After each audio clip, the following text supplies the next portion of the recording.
Hello students, lost spring का part 2 आज आपको पढ़ा रहा हूं। अपनी बुक निकाल लीजिए, रेनबो क्लास 12। ठीक है, इसका open the book as page number 22, paragraph second, my acquaintance.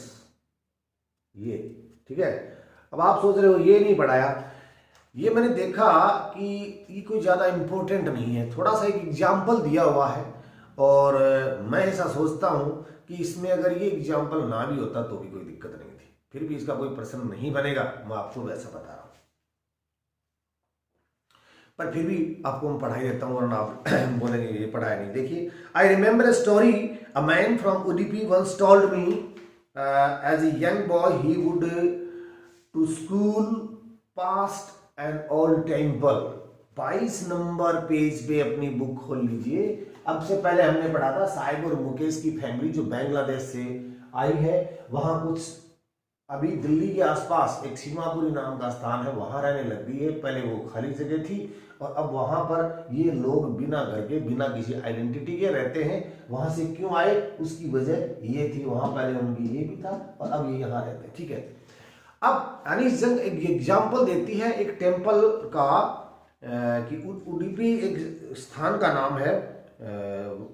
I remember, मुझे याद है एक कहानी।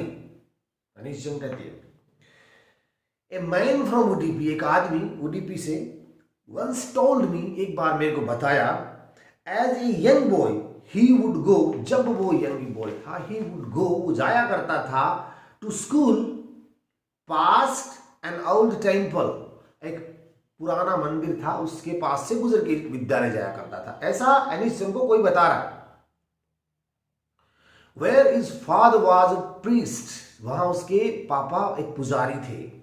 ही would stop briefly at the temple and pray for a pair of shoes, और जो ही वो वहां से गुजरता था उस टेम्पल के सामने ब्रीफली, संक्षिप्त, थोड़ा सा रुकता एंड प्रे करता, जैसा कि आप कई बार करते हैं। हमेशा तो नहीं करते, जब आपका पेपर होता है या जब आपको किसी और चीज की जरूरत होती है तब आपके कहीं गुजर रहे हो बगल में, सभी करते हैं। कोई मंदिर, टेम्पल, मंदिर, मस्जिद, गुरुद्वारा आ जाता है, अपने अपने धर्म के हिसाब से उसके प्रे करते हैं। ये बच्चा क्या करता था, नंगे पांव जाता था स्कूल, तो वो क्या करता था कि प्रे करता था कि मुझे एक जो है भगवान मेरे को एक जोड़ी जूते दिला देना, ऐसे करता था। 30 ईयर पास्ट, 30 ईयर लेटर, 30 साल बाद, आई विजिटेड हिज टाउन, मैंने उस टाउन की यात्रा की। At the temple which was now drowned in an air of dislicense, और अब वो टेम्पल है वो खंडर हो चुका है, खंजर हो चुका है, बहुत पुराना हो चुका है। इन द बैकयार्ड, उसके पीछे पिछवाड़े में, where lived the new priest, अब एक नया पुजारी आ गया है। There were red and white plastic chairs, वहां कुर्सियां पड़ी हैं रेड एंड व्हाइट प्लास्टिक की। A young boy dressed in a grey uniform, एक छोटा बच्चा, यंग का मतलब आप जवान मत समझ लेना, दो अर्थ होते हैं इसके। यंग मतलब he is a young man, strong, युवा है, एंड यंग मीन्स छोटा, कंपैरेटिवली इसकी तुलना भी करते हैं। तो यूनिफॉर्म पहने, ग्रे कलर की है। वेयरिंग सॉक्स एंड शूज पहने हुए हैं। अराइव्ड पेंटिंग हाँपते हुए, इट मीन्स दौड़ के आया है, पेंटिंग हाँपते हुए। एंड थ्रू हिज बैग, और अब आते अपना बैग फेंकता है ऑन द फोल्डिंग बेड, एक फोल्डिंग बेड होता है उसके ऊपर। लुकिंग एट द बॉय, उसकी तरफ देखते हुए। आई रिमेंबर द प्रेयर, मुझे वो प्रेयर याद आई, अनदर बॉय की, उस दूसरे लड़के की। had made to the goddess, देवी के सामने, when had finally got a pair of shoes, उसको फाइनली अंततः उसको जूते मिल गए हैं। Let me never lose them, अब उसे मुझे नहीं खोने हैं। The goddess had granted his prayer, देवी ने उसकी प्रार्थना स्वीकार कर ली है। Young boys like son of the priest, छोटे बच्चे like इसी तरह के छोटे बच्चे इस पुजारी के, now over shoes, आजकल शूज पहनते हैं। बट यहां बस इस पैराग्राफ में इसने इतना बताया था कि आजकल बहुत सारे, ऐसा नहीं कि सभी लोगों, कुछ लोगों को मिल गए हैं, बट आपको भी मिल गए हैं शूज और socks. But many other like the rag pickers, आज भी कचरा बीनने वाला। यहाँ उसको थोड़ा सा रिग्रेशन होता है अनिश जंग को कि आज भी बहुत सारे रैग पिकर्स, कचरा उठाने वाले, कचरा बीनने वाले, इन माई नेबरहुड रिमेन्स यूजलेस। यह सिर्फ इस पैराग्राफ में ये कहना चाहती है कि 30 साल पुरानी बात थी जब किसी के पास, बच्चों के पास जूते नहीं थे। आज एक खंडहर मकान में रहने वाले इस तरह के जहाँ प्लास्टिक की जो चेयर पड़ी, इसका मतलब तो ठीक ठाक पोजीशन नहीं है उनकी, फिर भी उनका बच्चा है वो यूनिफॉर्म पहने हुए है और जूते पहने हुए है। ये कह रही 30 साल पहले ये स्थिति, आज भी लोगों को, बच्चों को मिलने लग गया है, लेकिन फिर भी जो रैग पिकर है उनको वो सुविधाएं नहीं मिल रही जो एक बचपन को मिलनी चाहिए, जो एक बच्चे को मिलनी चाहिए। कम से कम यहाँ उनका ये मकसद है कि समाज का और गवर्नमेंट का ये दायित्व होता है कि भले और चाहे कुछ भी कानून बने या न बने, पर जो बच्चे हैं उनको उनके मौलिक अधिकार मिलने चाहिए, उनका बचपन नहीं खोना चाहिए, उनकी शिक्षा उनको मिलनी चाहिए। बाद की बात अलग हो जाती है। अब देखिए, माई acquaintance with the barefoot rag pickers lead me to Simapuri. Simapuri is the place that is in the periphery of Delhi. Delhi के पास में ही है। तो क्या मेरा परिचय उन रैग पिकर से इतना हो गया कि वो मुझे सीमापुरी तक ले गया। मन कर गया होगा इसका कि अब चलो सीमापुरी इनका देखते हैं। A place on the periphery of Delhi, जो दिल्ली के पास बगल में है, yet miles away from it. This is the phrase that tells more and more about the situation of the, about the condition of the rag pickers. ये यहाँ ये कहती है कि ये जो Seemapuri, a place on the periphery of Delhi, yet miles away from it. इसका question बनता है कि सीमापुरी एक प्लेस है yet miles away from Delhi.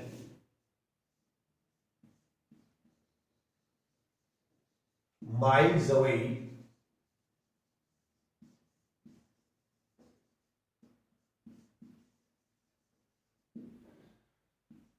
यानी माइल्स अवे नहीं है, एडजॉइनिंग है, दिल्ली के बिल्कुल पास है ये।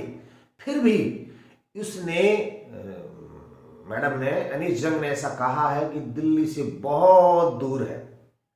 अब दिल्ली से बहुत दूर कैसे है, जबकि ये तो बहुत नजदीक में है। यहां ऐसा प्रश्न बनता है, व्हाई डिड शी से सो, ऐसा उसने क्यों कहा, while Seemapuri is in the periphery of Delhi.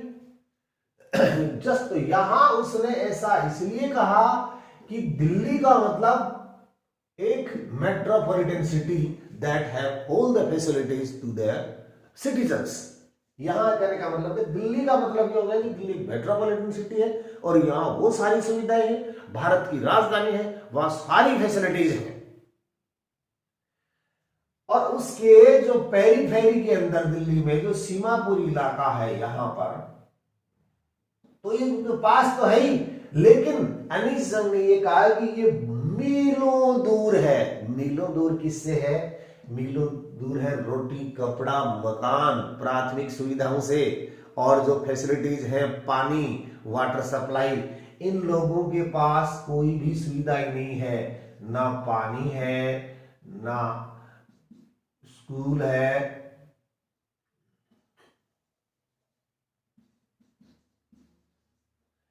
ना कोई काम है उनके लिए, ना इनके पास फूड है, ना इनके पास क्या बोलते हैं शेल्टर है। अब आपके जब प्रश्न आ जाता है कि why did Anees Jung say so that Seemapuri is miles away from Delhi, तो you will have to tell this thing, although it is just adjoining that Delhi, but Seemapuri has that facility like that, water facilities, school, शिक्षा, food, ये चीजें अभी भी नहीं है, इनसे मीलों दूर है, इनसे मीलों दूर है। इसलिए उसने ऐसा कहा, ऐसा प्रश्न बनता है। इट मेटाफोरिकली, यानी ये मेटाफोरिकली कहा उसने, वैसा नहीं कहा। Those who live here are squatters, the person who live here are squatters, कब्जा जमाए बैठे, उनका खुद का कुछ नहीं है, आके बैठ गए, जब सरकार उखाड़ेगी तो चले जाएंगे दूसरी जगह, कब्जा जगह बैठे। Who came from Bangladesh when, कब, 1971, 1971 में आए थे। Sahibs family is among them, और साहिब की फैमिली भी उनमें ही एक है। प्रश्न ये बन जाता है कि where from Saheb family came, तो you can say from Bangladesh when in 1971, when ना भी पूछे तो भी आप लिख दे। सीमापुरी वाज देन वाइल्डनेस, उजाड़ था, कुछ नहीं था। जब लोग ये 71 में लोग नहीं आए थे, उससे पहले उजाड़ था, कुछ भी नहीं था। अब देखिए आगे क्या कहते हैं, but it is no longer empty, sorry, but it is no longer empty, आज भी वो खाली नहीं है, पर है उजाड़। उजाड़ यानी सुविधाएं नहीं है, खाली नहीं है। In structures of mud with roofs of tin and top line, structures of mud, structure बने हुए हैं कूड़ा करकट के ढेर। with roofs, छत किस चीज की है, टिन की है, या टॉप लाइन जिसको तिरपाल कहते हैं।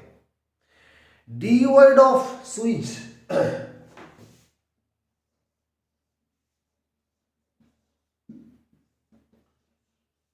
ये मैंने इसलिए लिख दिया कि ये जो शब्द है ना डिवॉइड, इसके बाद में प्रेपोजिशन है वो ऑफ आता है। और कई सारे कॉम्पिटिशन्स में मैंने देखा है कि जहां प्रेपोजिशन आते हैं ये और इसके कुछ और शब्द है फ्रीक्वेंटली रिपीट होते जाते हैं, डिवॉइड के बाद कौन सा प्रीपोजिशन आएगा, ऑफ आएगा, डिवॉइड ऑफ। अब देखिए ये जो आगे वर्ड लिखा हुआ है SEWAGE,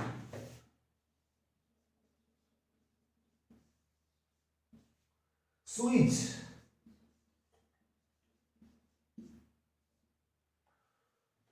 स्विच और ड्रेनेज दो चीज होते हैं, गंदे पानी का निकास, गंदे पानी की नालियां, ठीक है। तो डिवॉइड ऑफ स्विच, ड्रेनेज और रनिंग वाटर, इन तीनों चीजों का वहां पर अभाव है। स्विच नहीं है, जो मतलब गंदा पानी आता है, मल मूत्र या इस तरह की जो गंदगी जो आती है वो वहां पर नहीं है। ड्रेनेज, जो बाहर जाने का पानी होता है नालियों का, वो वहां नहीं है, और रनिंग वाटर नहीं है। एंड वहां पर रहते हैं live 10,000 rag pickers. How many? 10,000, यानी लगभग 10,000 रैग पिकर्स रहते हैं वहां पर। ये चीजें आपको आपके क्वेश्चन में कहीं ना कहीं आपको एसिमुलेट करनी है, शामिल करनी है। They have lived here for more than 30 years without an entity, और ये लोग 10,000 लोग कितने सालों से रह रहे हैं? 30 years, and without an identity. You are also to mention these things। अगर इन चीजों को आप अपने आंसर में शामिल करते हो तो एग्जामिनर्स को ऐसा लगेगा कि आपने अच्छी तरह से लेसन को पढ़ा और आपको कुछ ध्यान भी है। Without permits but the ration card that get their names and voters list and enable them two by grade. बस राशन कार्ड और वोटर्स लिस्ट में वोट के लिए उनके नाम कई बार लोग जुड़ा देते हैं, जो मिडल मैन होते हैं वो, और राशन कार्ड से सामान मिल जाता है। Food is more important for survival than an identity. यार इनमें क्या होता है कि यहाँ उनकी आइडेंटिटी नहीं है। आम आदमी की सबसे पहली होती है कि आपकी नागरिकता क्या है, पहचान क्या है आपकी, आप कौन है, ये रिटन डॉक्यूमेंट आपके पास होना चाहिए। इनका जो रैग पिकर्स है उनके लिए आइडेंटिटी की बजाय जो इंपॉर्टेंट चीज है वो है फूड। पहला काम है, हमें कोई आइडेंटिटी से मतलब नहीं, हमें पहले भोजन चाहिए, खाना चाहिए, सब कुछ चाहिए। Food is more important for survival than an identity. If at the end of the day we can get food, feed our families and go to bed without an aching stomach, we would rather live here than in the fields they gave us no grain. Say a group of women in a tattered sari when I asked them why they left their beautiful land of green fields and rivers. जब मैंने एक औरतों के समूह से पूछा, अब औरतों के समूह को उसने अगर they were wearing tattered sari, tattered यानी पुरानी फटी हुई साड़ी पहने हुए एक औरतों का ग्रुप था, नहीं तो कहाँ से लाएंगे बेचारे। उनसे जब ये पूछा कि आपने आपके वो घर और गांव, फील्ड्स, ग्रीन फील्ड्स क्यों छोड़ दिए और जो नदियों के किनारे थे, तो उन्होंने कहा कि हमें अगर शाम को समय, if we end the day we can feed our families, अपने फैमिलीज को हम खाना खिला दें, और रात को सोते समय हमारा पेट दर्द नहीं करे भूख के मारे, ऐसे दर्द नहीं, भूख के मारे दर्द ना करे, तो we would rather live here than in the fields that gave us no grain. तो हम यहीं रहना पसंद करेंगे बजाय उनके कि हमारे वो खेत जो हमें ग्रेन नहीं देते हैं, अनाज नहीं देते हैं, उसकी बजाय यहीं रहना पड़ेगा। Wherever they find food, they pitch their tents that becomes transit homes. Wherever they find, जहां कहीं उन्हें भोजन मिलता है, find food, they pitch their tents, अपना तंबू वहीं गाड़ देते हैं, एंड अपना ट्रांजिट होम है, अपना अस्थायी घर वहीं पर बना लेते हैं। Children grow up in them, बड़े होते हैं, becoming partners in survival, children बड़े होते हैं और सर्वाइवल के जो माध्यम होते हैं उनके साथ उनके पार्टनर बने रहते हैं। And Seemapuri, survival in Seemapuri means just rag picker, rag picking. Seemapuri में सर्वाइवल का मतलब होता है जस्ट रैग पिकिंग, कचरा उठाना, और कुछ नहीं है उनके पास। दो the years it has acquired the proportion of the fine art, हालांकि कई सालों से ये जो काम है अक्वायर कर चुका है, हासिल कर चुका, प्राप्त कर चुका है, प्रोपोर्शन ऑफ फाइन आर्ट, एक फाइन आर्ट का, ललित कला का एक रूप धारण कर चुका है, शेप ले चुका, यानी एक्सपर्ट हो चुके हैं इस काम में वो काफी दिनों से। Garbage to them is gold, कचरा उनके मतलब सोना होता है। जब कचरा, अरे कचरा फेंको, दूर फेंको, उनके लिए कचरा मतलब सोना है, कचरे में ही तो कुछ मिलेगा उनको। इसका मतलब जो डाउन रोडेड इतने हो गए हैं वो कि जो कचरा फेंका हुआ है उसमें से ही कुछ निकाल के अपना जीवन जी रहे। कितनी अजीब बात है, कितनी खराब बात है समाज के लिए, सभ्य समाज के लिए। जो लोग कचरा फेंक देते हैं बाहर, गंदगी समझ के कि इसको बाहर फेंको, ये कचरा है, उसमें से कौन आते हैं? बेचारे बच्चे आते हैं, वो उनमें से ढूंढते हैं कुछ और वहां उससे अपना जीवन का सर्वाइवल करते हैं। बहुत दुखद बात है। It is their daily bread and roof over their heads, यही उनका खाना, यही उनकी छत है। Even if it is leaking roof, हालांकि वो छत इनकी लीकिंग है, टपकने वाली छत है, but for a child it is even more, और बच्चों के लिए तो और भी कुछ ज्यादा है। I sometimes find A rupee even a 10 rupee note, Sahib से, साहिब कहता है कि कई बार मुझे इसमें से 1 रुपया मिल जाता है, कई बार तो 10 का नोट भी मिल जाता है। 1 रुपया साहिब के लिए देखो कि ऐसे आश्चर्य करो कि बहुत बड़ी रकम मिल जाती है उसको। आइज, हिज आइज लाइटनिंग, चमकते हुए, अपने आंखों से, कोई बार मेरे को आंखें चमकती हुई 10 रुपये मिल जाते हैं। When you can find a silver coin in a heap of garbage, you don't stop scrounging, for there is hope of finding more. जब आपको वहां पर कुछ और पैसे भी मिलते हैं तो हम स्क्राउजिंग, ढूंढना बंद नहीं करते और उम्मीद में वहां लग जाते हैं। It seems that for children garbage has a meaning of different from what it's mean for their parents. और ऐसा लगता है कि बच्चों के लिए ये गार्बेज है वो उनके पेरेंट्स की बजाय कुछ डिफरेंट है। For the children it is wrapped in wonder, बच्चों के लिए क्या है? प्रश्न ये बनता है कि what do you mean by the Anees Jung, the garbage, what do you mean the garbage for the children according to Anees Jung. तो for the children it is wrapped in wonder, for the elders it is a means of survival. तो यहां garbage के लिए आप लिखोगे यहां पे, कहां लिखूं मैं इसको लिख देता हूं, यहीं पर लिखता हूं।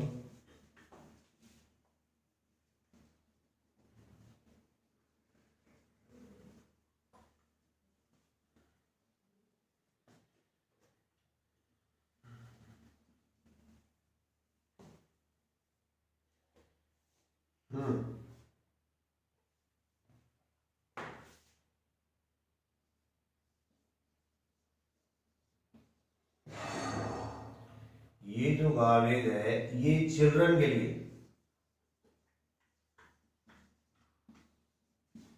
और ये है एल्डर्स लिखा है ना, चिल्ड्रन के लिए है ये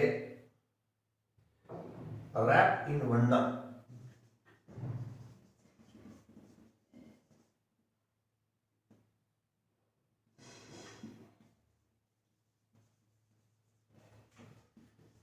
और ये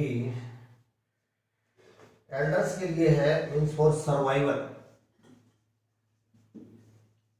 ये चीज आपको लिखनी होगी जब क्वेश्चन आएगा तो garbage means for children, wrapped in wonder, and for elders survival.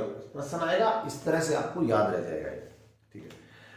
One winter morning I see Saheb standing by the fenced gate of the neighbourhood club. एक दिन देखा मैंने, साहेब को देखा, standing by the fenced gate. Fenced यानी जो fencing की हुई बाड़ जिसको कहते हैं, तार वगैरह की बाड़ होती है जिससे आर पार देखा जा सके।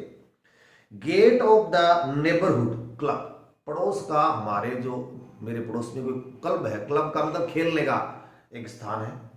Watching two young man dressed in white playing tennis and what he was doing, Sahib was fence बाड़ के गेट से देख रहा था, अंदर क्लब था खेलने का, उसमें दो लोग सफेद ड्रेस पहने हुए, कपड़े पहने हुए टेनिस खेल रहे थे। Sahib was looking at them, ऐसे देख रहा था। इसका मतलब क्या है, साहिब भी चाहता है कि मैं भी खेलूं, लेकिन बच्चा है, उसका हक बनता है खेलने का, पर खेल नहीं पाएगा। उसका काम तो कचरे में है सामान ढूंढना। I like the game he hums. अब उससे कोई बात नहीं कर रहा है, पर अपने आप ही बात कर रहा है, देख रहा है ना। जब बच्चे क्या करते हैं, देखते हैं ना, उसको जो चीज पसंद होती है तो चाहे उनसे कोई पूछे या ना पूछे, बोल गया तो मुझे ये खेल पसंद है, मैं भी खेलना चाहता हूं, मैं भी ये खेल खेलना चाहता हूं, मुझे ये खेल पसंद है, ऐसे अपने आप ही बातें कर रहा है वो।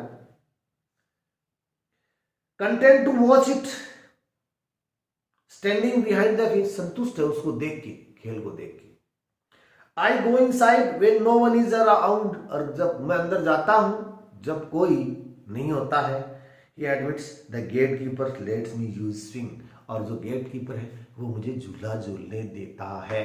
ऐसा नहीं है, सोच रहा है, मन में खुश हो रहा है। Sahib too is wearing tennis shoes that look strange over his discoloured shirt and shorts, someone gave them to me. Sahib ने भी जूते पहन रखे। Sahib too is wearing tennis shoes, tennis shoes पहन रखे हैं उसने। टेनिस शूज कहां से लेके आ गया, देखिए। दैट लुक स्ट्रेंज, अजीब लग रहे हैं, उसकी डिस्कलर्ड, उसकी बिल्कुल उड़े हुए रंग वाली शर्ट पहने हुए और शॉर्ट्स पहने हुए। Someone gave them to me, किसी ने मेरे को दिए थे ये। क्यों? He says in the manner of an explanation, किसी ने मेरे को दिए थे ये जूते, दिए नहीं थे, किसी ने वो जूते डाल दिए कचरे में, उनको पसंद नहीं थे, उनको काम के नहीं थे, साहब ने वहां से उठा लिए। The fact that they are discarded shoes of some rich boy.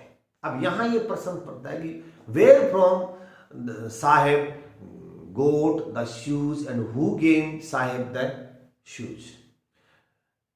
तो आप यहां कह सकते हो कि according to the book someone gave him the fact that they are discarded shoes from some rich boy. ये किसी रिच बॉय के डिस्कार्डेड है, किसी धनी लड़के के द्वारा त्यागे गए हैं, फेंके गए हैं। Who perhaps refuse to wear, शायद उसने मना कर दिया कि मैं नहीं पहनूंगा them because of hole in one, उनमें से एक में कोई एक होल था, छिद्र था, इसलिए। And for one who has walked barefoot even shoes with a hole is dream come true। और जो नंगे पांव घूमते हैं उनके लिए तो वो शूज है, वो एक सपना सच होने जैसी बात है। But the game he is watching so identically is out of his reach।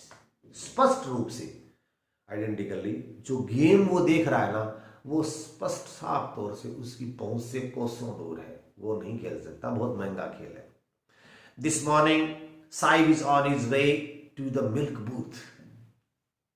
आपने पढ़ोगे इसमें कि साहिब ने जॉब नौकरी ज्वाइन कर ली है एक मिल्क बूथ पे, है ना।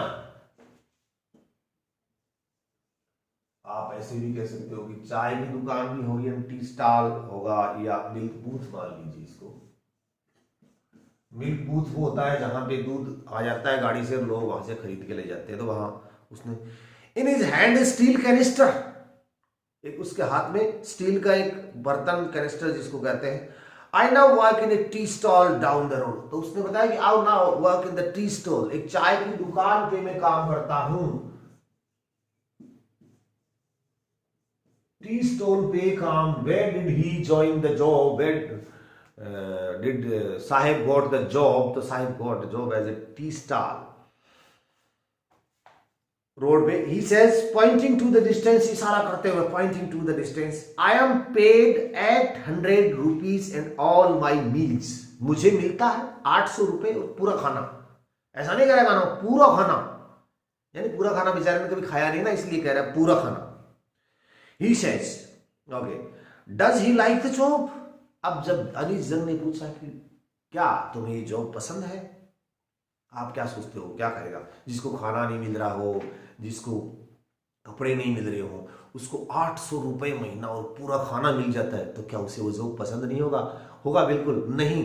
साहिब को ये जॉब पसंद नहीं है। देखिए क्यों नहीं है, क्योंकि बच्चा है। I asked his face I see has lost the carefree look, जब मैंने पूछा तो उसके चेहरे पर जो केयरफ्री लुक था ना, स्वतंत्रता के भाव थे, वो गायब हो गए। क्यों? पहले वो क्या करता था, कचरे में से कुछ उठाया, जो मिल गया वो ठीक है, बाकी गलियों में इधर उधर घूमना, आवारा मस्ती करना, इधर से आया इधर से निकल गया, ये बच्चों का काम होता है। अब क्या हो गया, बाउंडेड हो गया बेचारा।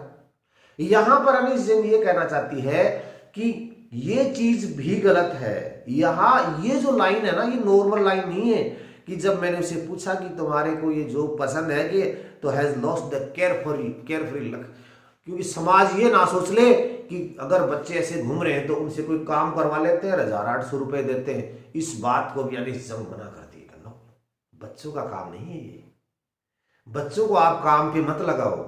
अगर आप मदद कर सकते हो तो उनको उनके अधिकार प्रदान करो, उनसे काम नहीं करो। काम करने की उम्र थोड़ी है बेचारों की। ये चीज भी गलत है, और ये साहिब के माध्यम से बता रही है कि साहिब का केयरफ्री लुक हो गया, नो, पसंद नहीं है, क्योंकि अपने उस जैसे भी हैं उन दोस्तों के साथ आजादी से घूमता नहीं। ही हैज लॉस्ट हिज फ्रीडम, उसकी आजादी खो गई है। देखो, तो फिर अगर बच्चों में फिर बड़ों में अंतर क्या रह गया जब बच्चे काम करने लग जाएंगे तो। The steel canister seems heavier than the plastic bag he would carry so heavily over his shoulder. इसका भी प्रश्न बनता है कि जो प्लास्टिक कैरी बैग से उसको स्टील कैरी बैग ज्यादा भारी क्यों लगा? Why did he feel it heavier? अब आप ऐसा नहीं कह सकते क्योंकि उसमें दूध था इसलिए वो ज्यादा भारी था, ऐसा नहीं है। बिकॉज इसका उत्तर एक यही है कि Saheb has lost his freedom, he was no more his own master. ये दो उत्तर आपको देने।